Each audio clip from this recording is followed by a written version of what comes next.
বন্ধু বান্ধৱীসকল দীপাৱলীৰ দিনাখন এটা কাম কৰিব আৰু যাৰ ফলত আপোনালোকে ধনী হৈ পৰিব। হয় বন্ধু বান্ধৱীসকল, আপোনালোকে ঠিকই শুনিছে।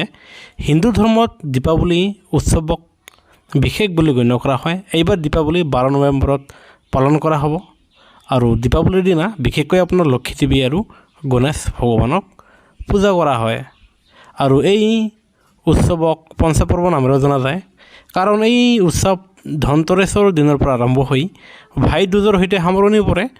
যদি আপুনি ধন সম্পত্তি সমৃদ্ধি আৰু সুখ শান্তিৰ কামনা কৰে, টকা পইচা অজস্ৰভাৱে পাবলৈ বিচাৰে, তেনেহ'লে দীপাৱলীৰ দিনা ঘৰত নিশ্চয়কৈ আপোনাৰ গণেশ আৰু লক্ষীৰ যন্ত্ৰ স্থাপন কৰিব। বন্ধু বান্ধৱীসকল, এই যন্ত্ৰ মানেনো কি?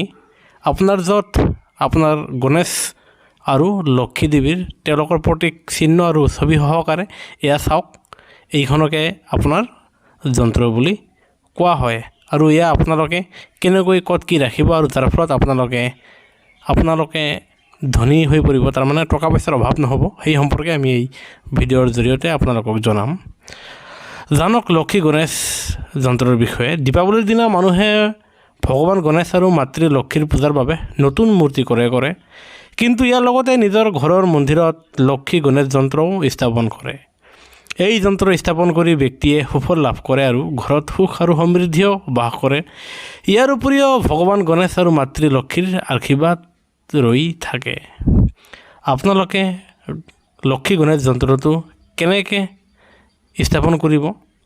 দেৱী লক্ষী আৰু ভগৱান গণেশৰ আশীৰ্বাদ লাভ কৰিবলৈ শুভ সময় দেখাৰ পিছতে ঘৰত যন্ত্ৰ স্থাপন কৰিব আৰু যিকোনো ধাতুৰ এয়া হ'ব পাৰে, যেনে সোণ, ৰূপ আৰু তাম। আজিকালি বজাৰত এনেকুৱা যন্ত্ৰ বহুতো পোৱা যায়, তাৰে পৰা আপুনি যিকোনো এখন লৈ আহিব। যিদৰে সকলো দেৱ দেৱীক পূজা কৰা হয়, একেদৰে লক্ষী গণেশ যন্ত্ৰ স্থাপন কৰক। ইয়াৰ ফলত আপোনালোকৰ শুভ ফল পোৱা যায়, যাৰ ফলত টকা পইচাৰ অভাৱ নহয়। দীপাৱলীৰ দিনা লক্ষী গণেশ যন্ত্ৰ স্থাপন কৰাৰ পিছত নিশ্চিতভাৱে মহালক্ষী মন্ত্ৰ আৰু ভগৱান গণেশ মন্ত্ৰ জপ কৰক। আৰু এই যন্ত্ৰ সংস্থাপনৰ লগতে মন্ত্ৰ জপ কৰিলেও উপযুক্ত ফল পোৱা যায় বুলি বিশ্বাস কৰা হয়। আৰু আপোনালোকৰ এই যন্ত্ৰ স্থাপনৰ ফলত ঘৰত এই যন্ত্ৰ স্থাপন কৰিলে সেই ব্যক্তিয়ে কেতিয়াও ধনৰ অভাৱৰ সন্মুখীন নহয়। যন্ত্ৰটো স্থাপন কৰিলে আৰ্থিক সংকটৰ পৰা সকাহ পাব পাৰি।